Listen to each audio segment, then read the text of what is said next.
Jadi konsep ini adalah sebuah cara pandang yang berbeda dalam menyikapi suatu persoalan, dalam menyikapi kehidupan. Tapi ini bukan berarti kalah, tapi justru menciptakan kehidupan yang lebih harmoni, kehidupan yang lebih membahagiakan ya. Jadi saling mendukung dengan lingkungan, dengan kehidupan antar sesama manusia ya. Siapa pernah dengar istilah wani ngalah?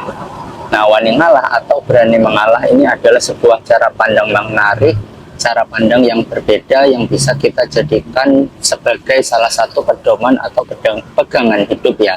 Dan ini cenderung ke arah yang positif ya. Jadi menghasilkan kehidupan yang lebih tenang, kehidupan yang lebih nyaman, kehidupan yang lebih harmoni.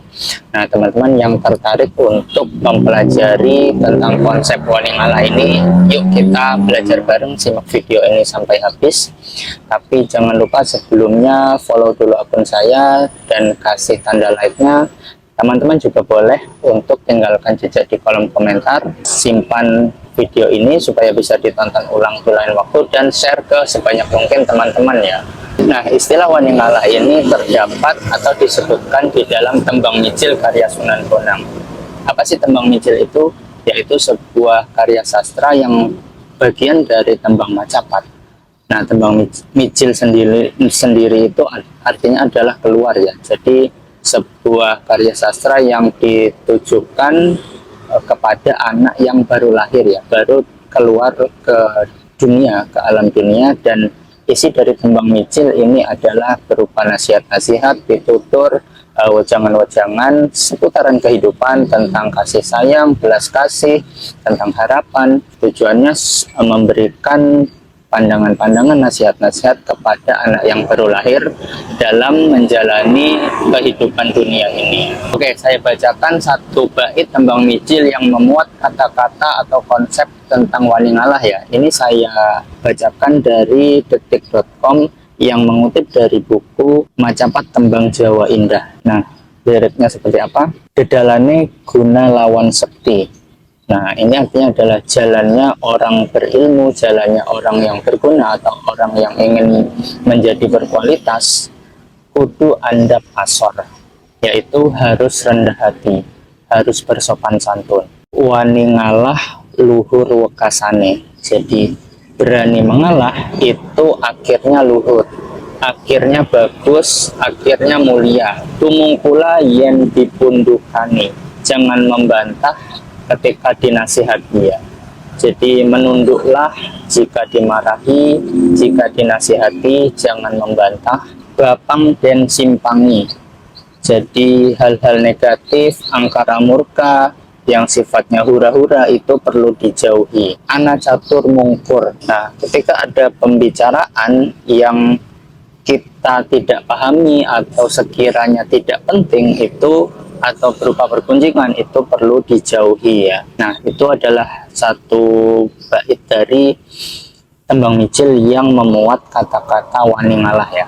Oke, kita akan masuk ke bahasan berikutnya yang lebih dalam. Apa sih konsep dari wani ngalah ini? Apa pentingnya mengalah? Nah, kita akan bahas hakikat mengalah ya. Materi ini saya dapat dari ngaji filsafat di Masjid Jenderal Sudirman Yogyakarta edisi November 2023. Hakikat mengalah yang pertama adalah mengalahkan ego. Nah, ego ini wajar dimiliki setiap orang dan ini alamiah. Nah, di satu sisi ego ini akan membuat hidup lebih bergairah. Ini penting untuk meningkatkan keinginan ini dan itu. Tapi di lain sisi ini bisa juga berbahaya ketika kita tidak mampu mengendalikannya dan justru kita dikendalikan oleh ego ini ya. Nah, itulah kenapa kita perlu untuk mengerem ego ini. Dan yang perlu kita pahami juga, perlu kita pegang bahwa mengalah ini tanpa pamrih ya. Jadi mengalah di satu hal bukan untuk kepentingan yang lain ya. Jadi kita mengerem, mengendalikan, mengalahkan ego yang satu bukan untuk menyuapi ego yang lain, bukan demi yang lain. Nah, itulah yang dimaksud dengan tanpa pamrih. Jadi tanpa ada penyesalan, tanpa ada kecenderungan tendensius ke hal yang lain. Jadi mengalah ya benar-benar itu sesuatu yang tulus ya, tanpa ada tendensi, tanpa ada pamrih untuk hal yang lain. Hakikat mengalah yang kedua adalah kekuatan kontrol diri. Nah, mengalah ini bukan berarti kalah ya.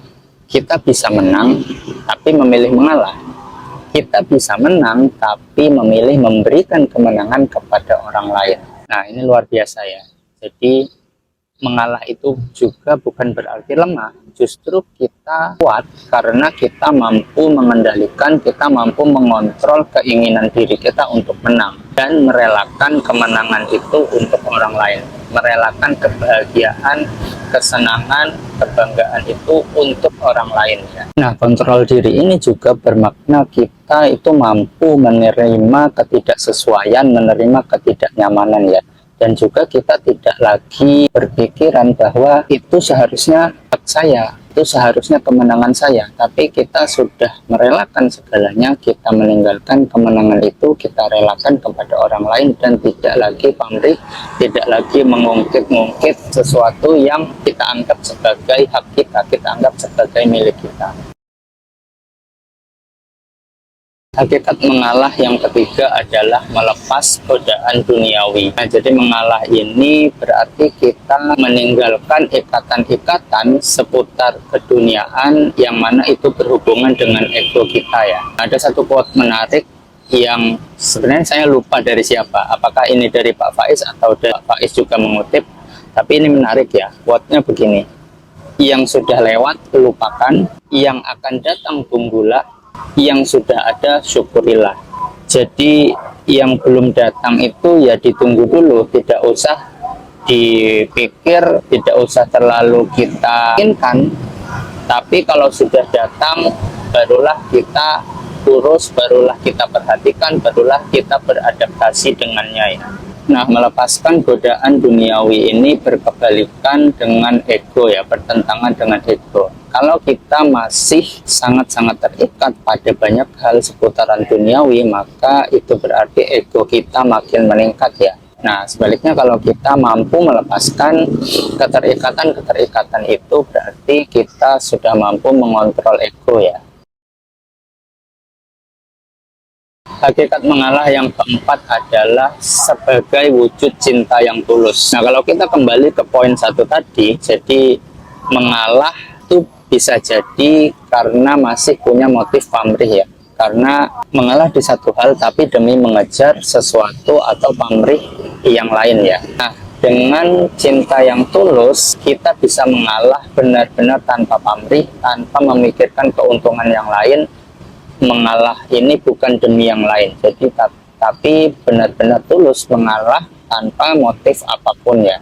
Kalau tanpa disertai, diiringi dengan cinta yang tulus, mengalah ini bisa jadi masih pamrih, masih disertai motif mencari keuntungan yang lain, melepaskan ego yang satu tapi menyuapi ego yang lain. Nah, cinta yang tulus ini mendorong kita untuk memberikan dibanding meminta ya. Memberi dibanding menuntut, dan memberi itu nggak cuman memberi ala kadarnya, tapi memberi yang terbaik supaya kita itu saling tumbuh dengan pesat ya. Makanya orang yang mencintai dengan tulus, apakah itu dalam konsep pernikahan ataupun konsep relationship yang lain yang lebih luas, cinta antar personal itu bisa menumbuhkan masing-masing pribadi menjadi sangat-sangat melesat, sangat-sangat pesat, karena mereka saling memberikan yang terbaik ya, bukan saling menuntut. Hakikat mengalah yang kelima adalah jiwa pemaaf. Jadi mengalah ini selain dilandasi dengan cinta yang tulus, juga bisa berarti dilandasi dengan jiwa pemaaf ya. Nah, mengalah ini bisa berarti, bisa kita maknai mengutamakan orang lain, mendahulukan orang lain, dan juga memaafkan orang lain. Tanpa jiwa pemaaf, kemungkinan besar sulit sekali bagi kita, bagi siapapun untuk mau mengalah ya. Karena jiwa pemaaf itu hatinya cenderung lapang, jadi tidak ada beban kepada orang lain, sehingga sangat mampu untuk merelakan kemenangannya, sangat mampu merelakan sesuatu keuntungan yang bisa dia raih, tapi cenderung untuk memberikannya, merelakannya kepada orang lain ya. Hakikat mengalah yang keenam adalah strategi visioner. Jadi mengalah ini bisa kita ibaratkan sebagai main catur ya. Jadi ada kalanya kita merelakan untuk dimakan pion-pion atau apapun untuk dimakan. Ada kalanya kita perlu mundur selangkah, 2 langkah, 3 langkah. Tapi ini endingnya adalah untuk kemenangan keseluruhan ya. Kita mungkin kalah, kita mungkin mundur, tapi keseluruhannya endingnya adalah kemenangan. Nah, konsep dari Sosro Kartono, kakaknya Kartini, itu juga bisa menggambarkan konsep wani ngalah atau konsep mengalah ini ya. Jadi menyerbu tanpa pasukan, menang tanpa merendahkan. Jadi mengalah ini seperti serbuan senyap ya. Tapi ketika menang itu juga tidak perlu diiringi dengan selebrasi. Hakikat mengalah yang ketujuh, yang terakhir adalah spiritualitas ya. Jadi ada pandangan bahwa ngalah itu berarti juga ngauloh ya. Jadi hubungannya dengan yang di atas, hubungan vertikal. Jadi mengalah ini misalkan kita punya waktu luang yang tadinya bisa kita manfaatkan untuk keperluan kita, mungkin untuk istirahat, mungkin untuk me time, tapi ada teman yang butuh bantuan mungkin. Jadi kita relakan waktu kita untuk membantu teman kita yang butuh bantuan. Atau kita punya uang yang seharusnya bisa untuk keperluan diri kita, tapi kita pilih untuk bersedekah. Kita mengalah untuk orang yang lebih membutuhkan. Jadi konsep mengalah ini juga bisa kita tarik dalam garis spiritualitas ya, hubungan dengan yang di atas. Jadi ngalah itu ada yang bilang Allah, hubungannya dengan ketuhanan. Oke, itu tadi 7 hakikat mengalah, materi yang saya dapatkan dari ngaji filsafat yang saya rangkum, saya sarikan, dan saya coba sampaikan lagi, paparkan lagi dengan bahasa sendiri. Nah, semoga ini bermanfaat, semoga bisa menambah wawasan, menambah kebijaksanaan teman-teman juga. Dan jangan lupa follow akun saya. Sampai ketemu di video-video berikutnya seputaran filsafat yang tentunya nggak kalah penting dan nggak kalah menarik. Kapan sih kita harus mengalah? Apakah kita perlu untuk selalu mengalah? Nah, teman-teman, kita bahas tentang konsep wani ngalah atau berani mengalah ya. Ini materi yang saya dapatkan dari ngaji filsafat di Masjid Jenderal Sudirman, Kolombo, Yogyakarta, edisi November 2023. Yuk teman-teman, simak video ini sampai habis, kita belajar bareng tentang kapan kondisi yang memungkinkan atau memerlukan kita untuk mengalah. Kapan kita harus mengalah? Yang pertama adalah ketika ada nilai yang lebih penting daripada apa yang kita perselisihkan. Nah, daripada terus-terusan gontok-gontokan, menang-menangan, adu argumen, nah lebih baik kita mengalah karena kita tahu ada nilai, ada value yang lebih penting daripada apa yang sedang kita perdebatkan, kita perselisihkan.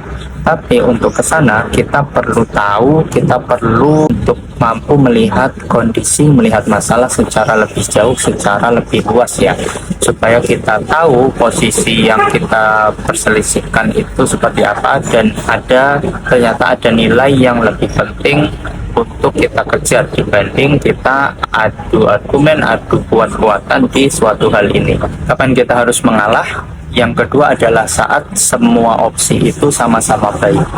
Jadi nggak ada ruginya untuk kita memilih A atau memilih B. Kita nggak perlu lagi melakukan adu argumen, kita nggak perlu untuk berselisih, adu kuat. Ya karena itu sama-sama baik, apapun hasilnya itu sama-sama positif. Nah makanya kondisi ini memungkinkan atau mendorong kita untuk lebih baik mengalah ya. Kapan kita harus mengalah? Yang ketiga adalah ketika suatu hal itu tidak urgent ya, tidak sangat-sangat mendesak, tidak sangat-sangat penting. Nah jadi kalau kita sampai berpikiran cuman kayak gitu, nggak ada ruginya kita mengalah, maka itu adalah sebuah sinyal, sebuah dorongan bahwa memang waktunya kita harus mengalah ya. Jadi nggak ada gunanya juga kita terlalu mendebat. Cuman kayak gitu ya sudah, kita relakan saja, kita mengalah saja, berikan kesempatan kepada orang lain. Kapan kita harus mengalah? Yang keempat adalah ketika kita kurang yakin terhadap suatu kebenaran ya. Jadi kalau kita meyakini suatu keyakinan, suatu kebenaran, tapi kita belum benar-benar yakin, ya nggak perlu juga kita ngotot, kita memperjuangkan, kita mengutamakan kebenaran tersebut, karena kita sendiri masih belum yakin terhadapnya. Makanya lebih baik kita mengalah, siapa tahu ada keyakinan yang memang lebih baik, memang lebih benar, lebih tepat, lebih pas untuk dipraktekkan, untuk diyakini ya pada saat itu. Oke, kira-kira itu 4 kondisi yang bisa kita jadikan pegangan sekaligus menjawab pertanyaan kapan kita harus mengalah. Nah teman-teman, jangan lupa untuk follow akun saya, kasih tanda like-nya kalau teman-teman merasa video ini bermanfaat, bisa menambah wawasan dan pengetahuan teman-teman, menambah kebijaksanaan teman-teman. Jangan lupa simpan video ini dan share ke sebanyak mungkin teman-teman ya. Oke, sebelumnya kita udah bahas tentang pemaknaan atau hakikat dari wani ngalah. Jadi konsep ini adalah sebuah cara pandang yang berbeda dalam menyikapi suatu persoalan, dalam menyikapi kehidupan.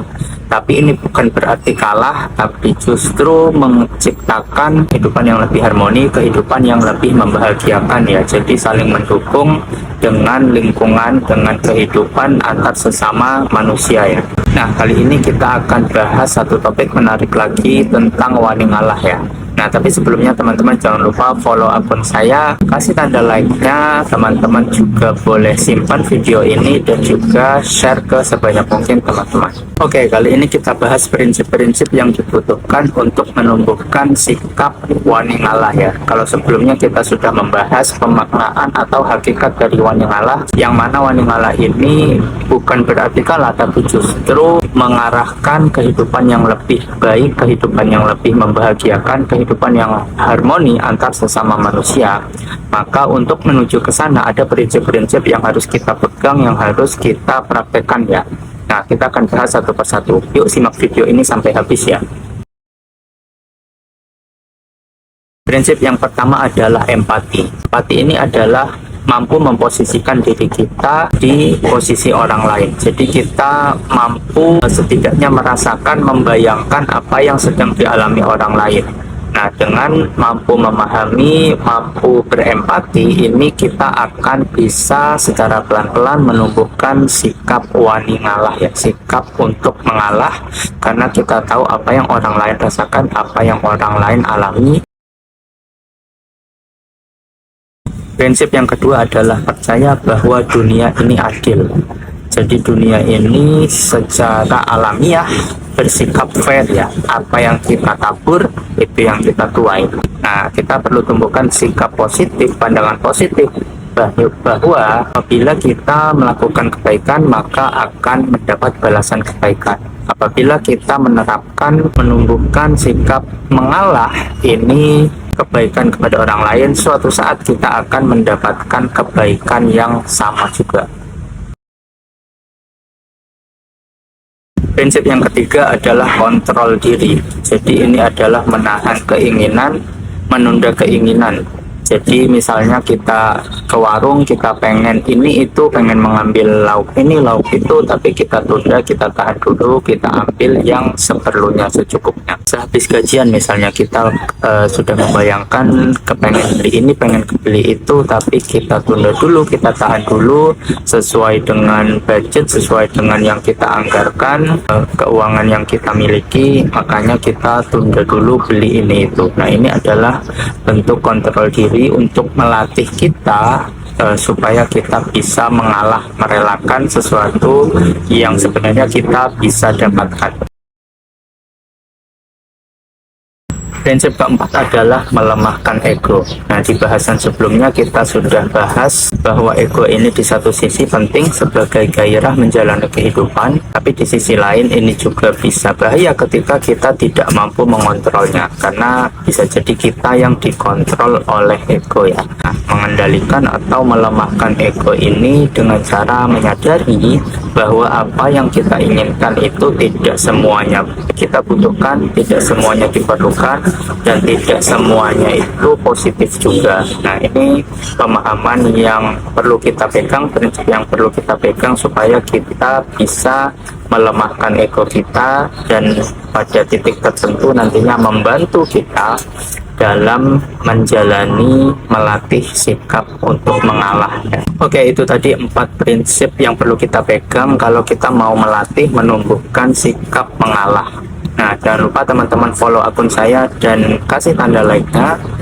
Kita ketemu di video berikutnya yang membahas topik-topik menarik lainnya seputaran filsafat. Oke, sebelumnya kita sudah membahas pemaknaan atau hakikat tentang wani ngalah, kemudian prinsip-prinsip yang diperlukan untuk menumbuhkan sikap mengalah, serta kondisi-kondisi seperti apa yang memerlukan kita untuk mengedepankan sikap wani ngalah. Nah, kali ini kita akan membahas dasar atau landasan sikap mengalah ya. Oke, kita belajar bareng. Saya mau sharing tentang dasar-dasar atau landasan sikap wani ngalah. Materi ini saya dapat dari mengaji filsafat di Masjid Jenderal Sudirman, Yogyakarta, edisi November 2023. Nah, tapi sebelumnya teman-teman jangan lupa follow akun saya, kasih tanda like untuk video ini, boleh save dan share ke sebanyak mungkin teman-teman, dan jangan lupa simak video ini sampai habis supaya mendapat pemahaman, supaya mendapat ilmu yang utuh juga.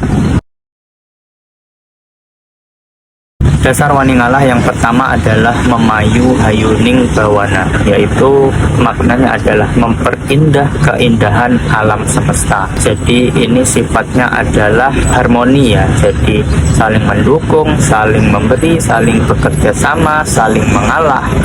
Dan ini jatuhnya arahnya adalah untuk harmoni ya, jadi bukan untuk berkompetisi. Kehidupan yang saling bersinergi, saling mendukung, bukan untuk saling menjatuhkan. Dasar wani ngalah yang kedua adalah kesadaran akan jatah rezeki. Jadi pada prinsipnya kita meyakini bahwa kehidupan itu sudah diatur, kita sudah mendapat porsinya masing-masing. Kalau memang hak kita, maka bagaimanapun caranya itu akan kembali ke kita. Nah, kalau tidak sampai ke kita, yaitu bukan berarti hak kita, bukan rezeki kita, bukan jatah untuk kita. Dasar wani ngalah yang ketiga adalah solidaritas sosial atau keguyuban, kebersamaan. Jadi kecenderungan kehidupan bersosial, kehidupan bermasyarakat adalah lebih mengutamakan kebersamaan dibandingkan konflik atau gesekan, dan lebih mengedepankan kesamaan daripada perbedaan.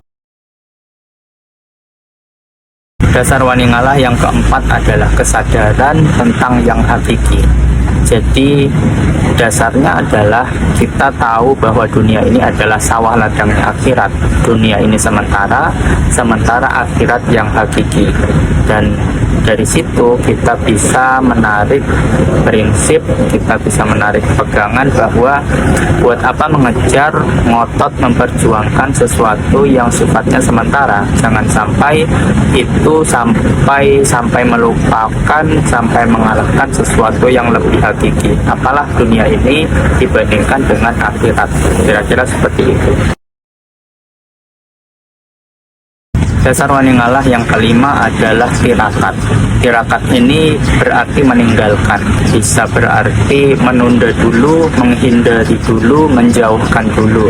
Jadi ini endingnya suatu yang positif ya. Jadi menahan diri dulu untuk sesuatu godaan supaya bisa mendapatkan kenikmatan yang lebih panjang, yang lebih hakiki ya. Jadi tirakat ini bukan untuk menyiksa, tapi supaya kita tidak mudah tergoda. Dan tirakat ini bukan melemahkan, tapi justru menguatkan. Nah, misalkan berpuasa ya, itu bukan untuk akhirnya melemahkan diri kita, tapi untuk meningkatkan daya tahan tubuh kita terhadap rasa lapar. Kemudian contoh lain adalah berolahraga, itu kita merasakan badan capek, merasakan badan sakit-sakit, tapi untuk hasil badan yang lebih sehat, badan yang lebih bugar. Begitu juga dengan minum obat, kita menahan dulu untuk rasa pahit yang ada di obat itu, tapi kemudian untuk mendapatkan kesembuhan badan kita. Itu tadi 5 dasar atau landasan dari sikap wani ngalah ya.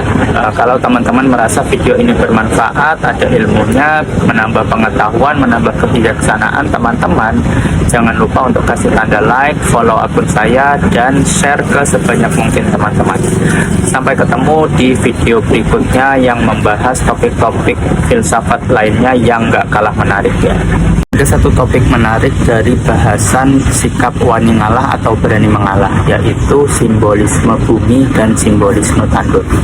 Nah, di video sebelumnya kita sudah bahas tentang prinsip-prinsip yang perlu dipegang untuk menerapkan, menumbuhkan sikap wani ngalah, kemudian dasar atau landasan-landasan wani ngalah, ada juga hakikat atau pemaknaan wani ngalah, kemudian kondisi-kondisi seperti apa yang mendorong atau memerlukan kita untuk bersikap mengalah. Nah, kali ini kita akan bahas tentang simbolisme bumi dan simbolisme tanduk. Seperti apa sih konsepnya? Yuk teman-teman, kita belajar bareng. Simak video ini sampai habis supaya dapat informasi yang utuh. Nah, tapi sebelumnya jangan lupa follow akun saya, kasih tanda like-nya, save dan share ke sebanyak mungkin teman-teman ya. Yang pertama adalah simbolisme bumi. Seperti apa sih simbol bumi itu?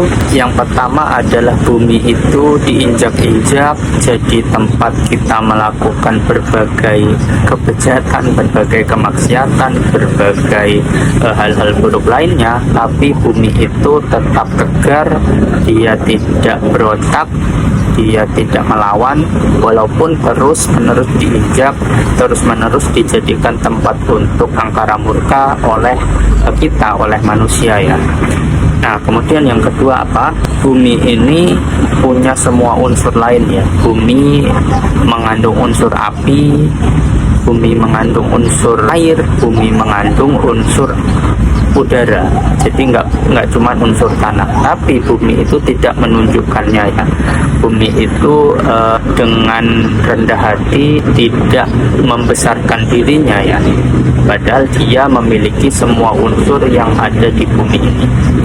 Yang ketiga apa? Bumi ini mampu menjernihkan air kotor ya. Walaupun kita sudah melakukan kerusakan, kita sudah menginjak-injak, kita sudah memperlakukan bumi sedemikian buruknya, tapi bumi selalu terus konsisten memberi kita kehidupan. Kita tahu air adalah sumber kehidupan, dan air jernih adalah suatu yang penting bagi kita manusia untuk konsumsi keseharian. Dan bumi dengan rela, dengan ikhlas memberikan, menyaring, memproses untuk menghasilkan air bersih untuk kita pakai. Yang kedua adalah simbolisme tandur. Tandur itu apa sih? Yaitu menanam padi. Dan ada yang bilang tandur ini bisa diartikan sebagai tanam mundur. Nah, seperti apa simbolisme tandur? Yang pertama adalah tandur ini dilakukan secara mundur, langkahnya mundur, tapi melahirkan kemajuan. Nah, ini sangat dalam ya maknanya ya. Jadi tidak ada orang menanam padi itu secara maju, mesti dilakukan secara mundur ya. Tapi kita tahu nanam ini adalah sebuah langkah, salah satu tahapan penting, salah satu bentuk menumbuhkan padi, menumbuhkan kebutuhan yang sangat-sangat penting bagi kehidupan kita ya. Dan jalan mundur itu akan melahirkan sebuah kemajuan.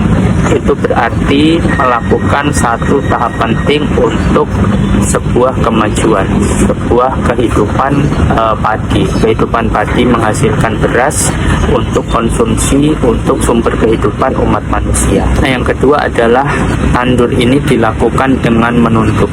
Jadi nggak bisa ya menanam padi melangkah mundur, tapi dilakukan sambil membusungkan dada, sambil mendongak ke atas. Nah, itu nggak mungkin bisa, tapi dilakukan dengan menunduk. Ini maknanya apa? Ya, kita melakukannya dengan tunduk, dengan penuh kerendahan hati, tidak ada unsur sombong, tidak ada unsur membesar-besarkan diri ya. Nah, yang ketiga apa? Jadi kesadaran bahwa yang bisa dilakukan oleh manusia adalah berusaha ya.